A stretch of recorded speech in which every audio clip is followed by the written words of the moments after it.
주보를 작성하면서 이 설교 제목을 정하는데 무척 힘이 들었어요. 여러 가지 설교 제목을 놓고 주보를 작성하는 예빈이에게 이 설교 제목 몇 가지가 있는데 여기에서 한번 골라볼래? 그랬어요. 어떤 설교 제목이 있는지 바로 다니엘서 6장 10절에 나와 있는 말씀과 그리고 중간에 들어가 있는 말씀 27절 사이에 들어가 있는 말씀과 28절에 나와 있는 말씀. 다니엘처럼 변함없이 항상 기도하며 감사하면서 하나님의 보호하심과 하나님의 형통하심을 체험하며 살자. 너무 길어요. 그렇게 설교 제목을 한번 붙여봤어요. 몇 가지로 붙여놓고 너무나 길기 때문에 주보를 작성하면서 아빠 채보한테 한번 물어볼까? 가지고 그 긴 길을 컴퓨터에 넣어버렸어요. 그랬더니 설교 제목이 이처럼 간단하게 나온 거예요. 이야, 좋은 세상이구나. 근데 설교 내용은 AI에 물어보지 않았어요. 설교 내용은 제가 기도하며 성령님과 함께 원고를 썼어요. 한번 설교 제목을 한번 보세요. 한번 설교 제목 한번 읽어보실까요? 시작. 모든 일에 감사하는 신앙인, 하나님의 보호와 형통을 체험하세요. 모든 일에 감사하는 신앙인이 되어서 하나님의 보호하심과 하나님의 형통케 하심을 체험하며 삽시다. 이렇게 또 설교 제목을 또 붙였거든요. 다니엘도 넣어보고 이렇게 넣어보고 그랬더니 컴퓨터에서는 이렇게 간단히 좀 넣어라. 그렇게 명령이 떨어지길래 그래 설교 제목 괜찮다. 그러면서 넣었어요. 우리 그리스도인들이 오늘 추수감사절 예배를 드리죠. 추수감사절을 맞이하여 하나님 아버지의 사랑과 은혜와 평강과 보호하심과 인도하심, 형통함 그리고 축복이 함께 하시기를 기원합니다. 우리 모든 그리스도인들은 이 다니엘처럼 모든 일에 기도하며 감사하는 그리스도인이 됐으면 좋겠어요. 저도 마찬가지고요. 주님의 몸된 게 속하여 있는 믿음의 지체들, 어린 유아로부터 어르신에까지 한심령도 예외 없이 또 혹시 유튜브를 통해서 예배드리는 우리 모든 그리스도인들, 바로 다니엘서 6장 10절이 나와 있는 말씀처럼 다니엘처럼 어떤 모함 속에서도 믿음을 잃지 않고 모든 일에 기도하며 하나님께 감사하는 삶, 이런 삶이 성경은 말씀하고 있고 또 더 나아가서 이런 삶이 우리 그리스도인들에게도 필요하다.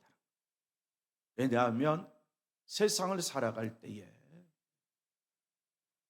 온갖 모함이 난무하는 시대에 지금 우리는 살고 있기 때문에 그렇습니다. 이 모함은 현재만 있는 게 아니에요. 바로 다니엘 시대도 있었다는 거예요. 구약 시대도 있었다는 거예요. 다니엘만 모함받은 게 아닙니다. 구약 시대에 있었다는 거예요. 오늘 주일학교에서 설교할 때에 나봇의 이야기를 했어요. 나봇도 그렇죠. 불량자들을 동원해서 모함을 했어요. 하나님 모독한다, 아방 모독한다, 하나님 비방한다, 하나님 회방한다, 왕을 비방한다, 회방꾼이다. 불량자를 통해서 그렇게 백성을 선동해가지고 모함해가지고 나중에 율법에 나와 있는 말씀을 악용하는 거예요. 하나님을 해방하는 자는 돌로 쳐 죽여라. 이 하나님의 말씀을 악용해가지고 마침내 나봇 돌로 쳐 죽입니다. 그리고 나서 아합 왕이 나봇의 대대로 이은 포도원을 빼앗아 버려요.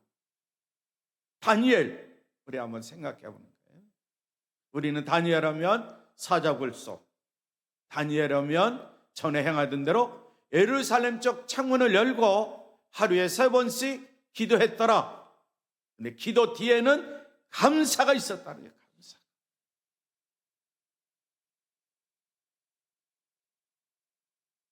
다니엘서 6장 10절에 나와 있는 말씀, 다른 성경은 이렇게 번역되어 있어요. 왕이 금령 문서에 도장을 찍힌 것을 알고 또 자기 집으로 돌아가서 다락방으로 올라갔습니다. 그 다락방은 예루살렘 쪽으로 창문이나 있었습니다. 다니엘은 늘 하듯이 하루에 3번씩 그의 하나님께 무릎을 꿇고 기도하며 감사를 드렸습니다 라고 번역되어 있어요. 우리가 읽은 28절에 나와 있는 말씀, 이 다니엘이 다리오 왕의 시대와 바사 사람 고레스 왕의 시대에 형통하였더라 라고 말씀하고 있어요. 우리 그리스도인들이 흔히 생각하기를 날마다 깨어 기도하고 감사하며 살면 모든 일이 즉각 형통한 것으로 그렇게 생각할 때가 있어요. 맞아요. 틀린 얘기는 아니에요. 신명기에는 너 언약의 말씀을 지켜 행하라. 그리하면 너의 모든 일이 형통하리라 라고 약속하고 있어요. 그런데 다니엘은 지금 본국에서 살고 있는 게 아니에요. 바벨론 포로로 잡혀갔습니다. 포로에서 이처럼 높은 관직에 올랐습니다.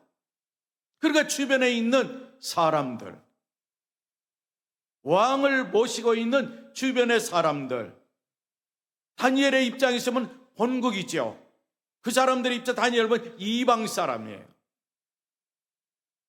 이방인 다니엘이 우리나라 와서 이렇게 출세하는 걸 보니까 주변에 있는 모든 사람들이 시기심이 나고 질투심이 나고, 아, 이거 안 되겠다, 다니엘을 이제는 죽여야 되겠다, 이런 나쁜 마음을 품게 돼요.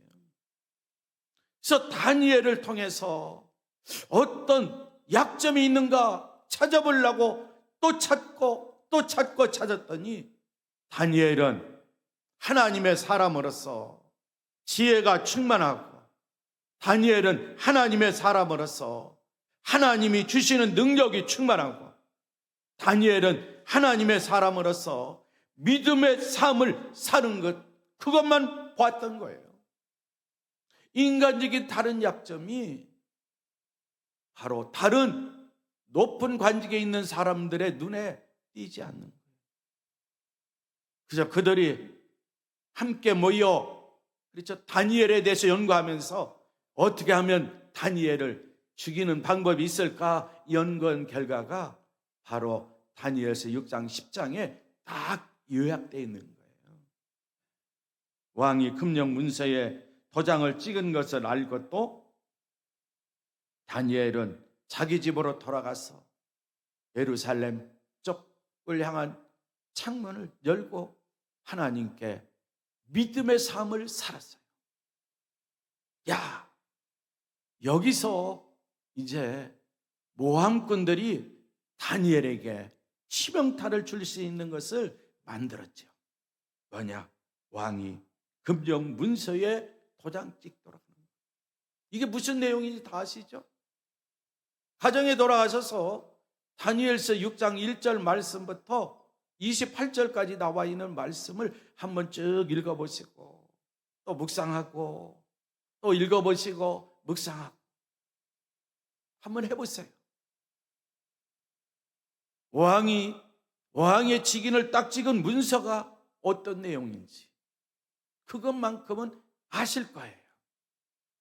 저는 거기에 포인트를 두는 것이 아니라 다니엘이 그럼에도 불구하고 변함없이 전에 행하던 대로 하루에 3번씩 하나님께 기도하면서 그 하나님께 감사했다는 사실. 그랬더니 하나님께서 그를 보호하셨고 또 하나님께서 마침내 그의 모든 일이 성공하도록, 모든 일이 잘 되도록, 모든 일이 형통하도록 축복해 주셨다는 말씀이에요. 여기에 저는 포인트를 맞추고 싶어요. 우리 그리스도인들, 다시 강조하지만 다니엘서 6장 전체를 꼭 읽고 묵상하고 또 묵상하며, 그렇죠, 다니엘 같은 심정을 가지고 우리 그리스도인들도 기도하면서 감사하며 사는 삶이 꼭 되시기를 바랍니다. 다니엘의 삶은 지금 외국에 나가 살고 있습니다. 주변 무리들부터 모함을 받고 있습니다. 그 나라 왕이 조세에 직인을 찍었습니다. 나 이외에 다른 신을 섬기면 안 된다. 나 이외에 다른 신에게 비는 자는 안 된다. 그 조서에 도장을 찍었어요. 만약에 그런 자가 나타나면 저 사자굴 속에 그 사람을 집어넣을 것이다. 이렇게 왕이 조서에 도장을 쫙 찍은 상태. 그럼에도 불구하고 다니엘은 집에 돌아가서 전에 대로 하루 3번씩 무릎을 꿇고 기도하며 그의 하나님께 감사하며 살았다는 거예요. 이런 극한 상황에서 다니엘은 어느 누구도 원망하지 않았습니다. 어느 누구에게 불평을 늘어놓지 않았습니다. 하나님은 원망했느냐 하나님께? 아니에요. 오히려 감사해서 살아요. 그 모함하는 사람들 원망할 수도 있잖아요. 불평할 수도 있잖아요. 성경에 보세요. 그들에 대해서도 원망하지 않았습니다. 불평하지 않았습니다. 오직 믿음으로 살았던 사람. 모함하는 무리들이 이제는, 그렇죠, 현장을 급습해가지고 완전 물증을 만들어 놓아야 되잖아요. 야, 다니엘 시대에 오늘날 사용하는 작은 카메라가 있었다면, 핸드폰, 스마트폰이 있었다면 멀리서 동영상을 딱 찍어놨을 텐데, 그들은 다니엘이 기도하는 장면을 봅니다. 동영상 찍지 못하지만 눈으로 잘 찍어놓습니다. 그리고 모함한 무리들이 왕을 찾아가지고 다니엘이 했던 그 행적에 대해서 그대로 이야기합니다. 그러면서 왕에게 압박을 가합니다. 왕이시여, 도장 찍은 거 기억나시죠? 도장 찍으셨죠? 우리가 보니까 다니엘이 왕이 조서에 직인을 찍은 것도 알고도 집에 돌아가서는 그대로 그가 섬기는 신께 기도하는 모습을 저희들이 봤습니다. 왕이시여, 어떻게 하시렵니까? 라고 자꾸 압박을 가하니까 왕은 어쩔 수 없이, 그렇죠, 다니엘을 사자 굴속에 집어넣으라고 명령을 내립니다. 다니엘, 자기 자신을 모함하는 사람들이 자기 집에 와서 다니엘 자신이 생각하는 거예요. 내가 기도하는 모습을 보고 있겠지. 다 알고 있을 거예요. 그럼에도 불구하고 그는 변함없이 늘 하듯이 하루 3번씩 기도하며 하나님께 감사의 생활을 했더니, 이것은 믿음의 사람만이, 언약의 말씀을 지키는 순종의 사람만이 강하고 담대한 가운데 이런 삶을 살 수 있는 거예요. 더 나아가서 신약 성경에 나와 있는 말씀에 보니까 이런 말씀이 나와요. 범사에 우리 주 예수 그리스도의 이름으로 항상 아버지 하나님께 감사하며라는 말씀이에요. 에베소 5장 20절 말씀이죠. 이 말씀을 실천한 사람이 누구냐? 바로 다니엘이 아닐까. 그런 거로 우리 모든 그리스도인들도 다니엘처럼 주변 상황이 어렵고 힘들어도 어떤 이들이 나를 모함한다 할지라도 모든 일에 언제나 우리 주 예수 그리스도의 이름으로 하나님 아버지께 감사하며 생활하는 우리 온 그리스도인들이 꼭 되시기를 바랍니다. 다니엘은 또 이런 말씀을 의지하며 감사 기도를 드렸을 거예요. 기도하며 감사했을 거예요. 아무것도 염려하지 말고 다만 모든 일에 기도와 간구로 너희 구할 것을 감사함으로 하나님께 아뢰라. 그리하면 모든 지각에 뛰어난 하나님의 평강이 그리스도 예수 안에서 너희의 마음과 생각을 지키시리라. 이 말씀에 근거해서 다니엘이 기도 생활을 지속하고 하나님께 감사하지 않았을까 깊이 있게 생각해 봤어요. 주변의 사람들이 모함하죠. 계속 감시하죠. 그리고 물증을 찾으려고 하죠. 그러면 다니엘의 마음이 어떨까? 만약에 이런 상황에 처해 있다면 나 자신의 마음은 어떨까? 생각은 어떨까?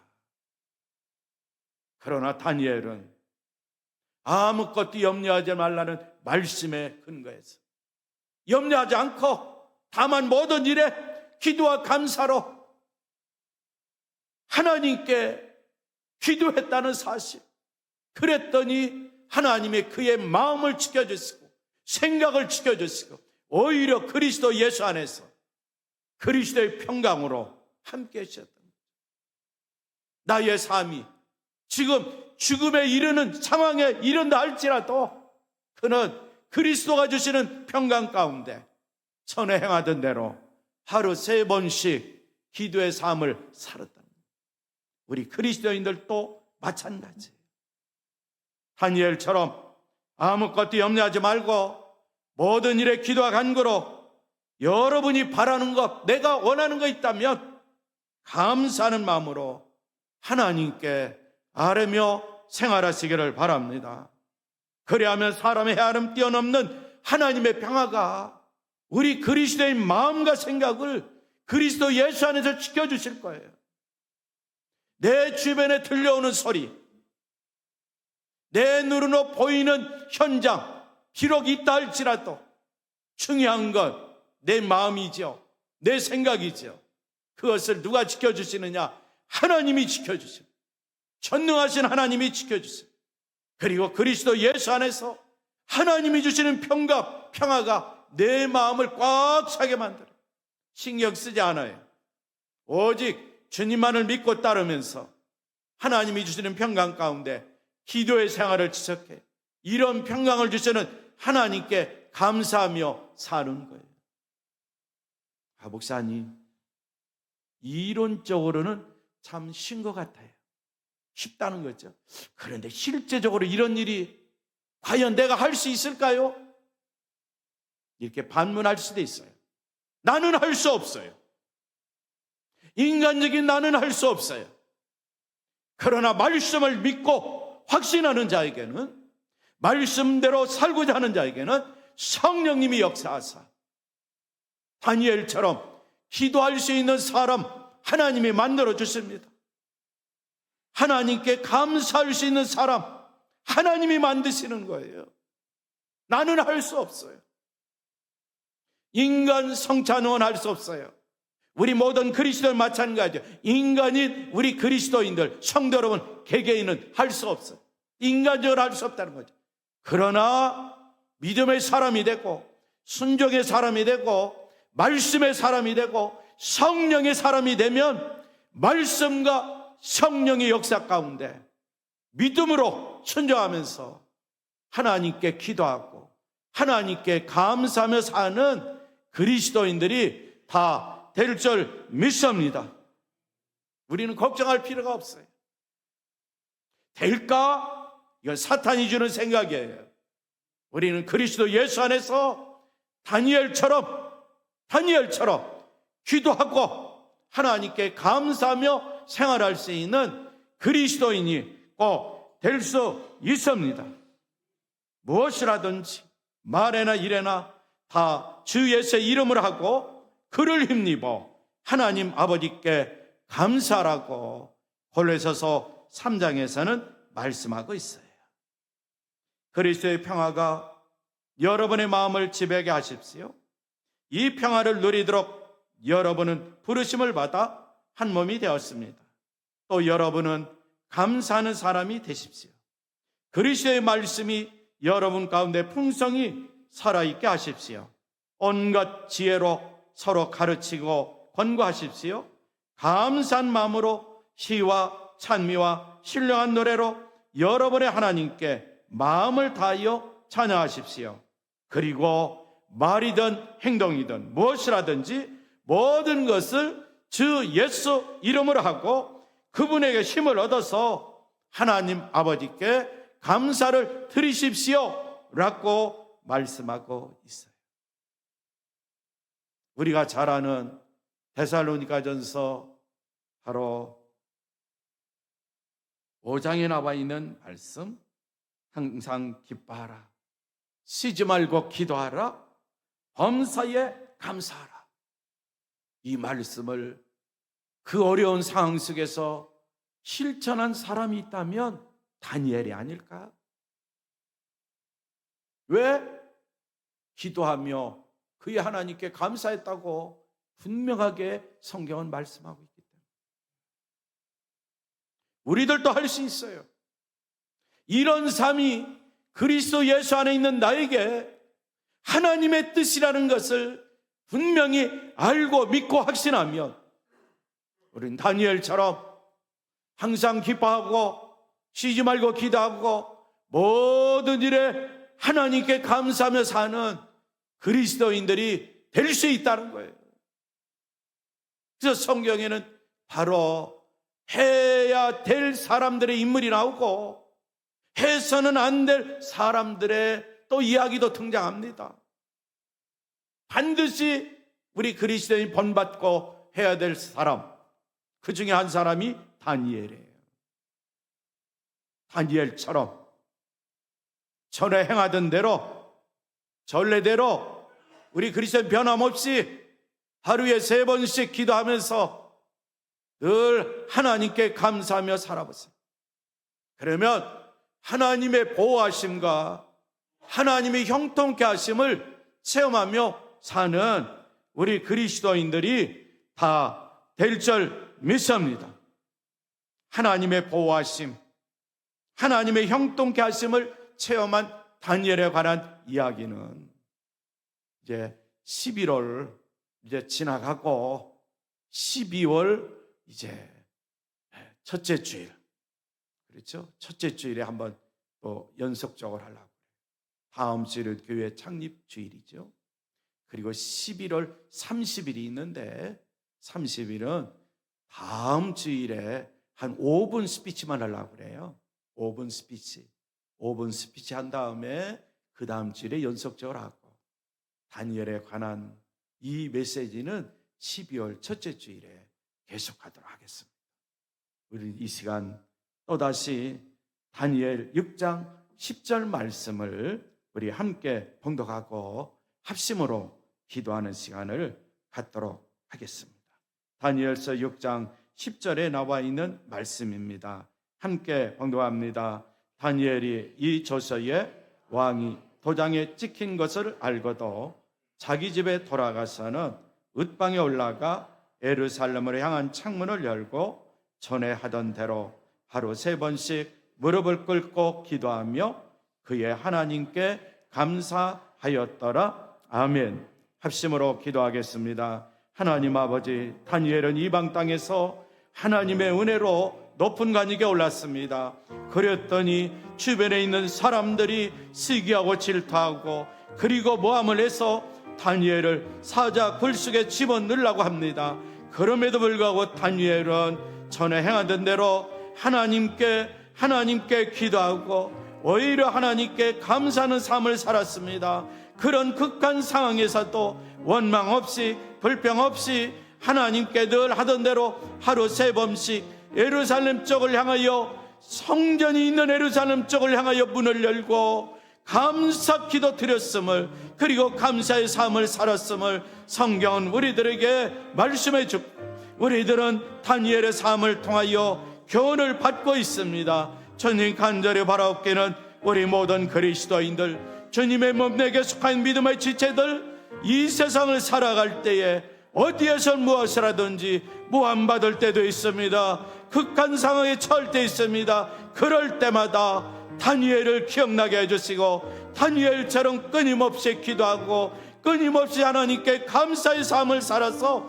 마침내 하나님의 보호하심, 하나님의 형통케 하심을 체험하며 생활하는 우리 모든 그리스도인들 다 되도록 은총을 베풀어 주시옵소서, 축복해 주시옵소서. 예수님의 이름으로 기도하옵나이다. 아멘.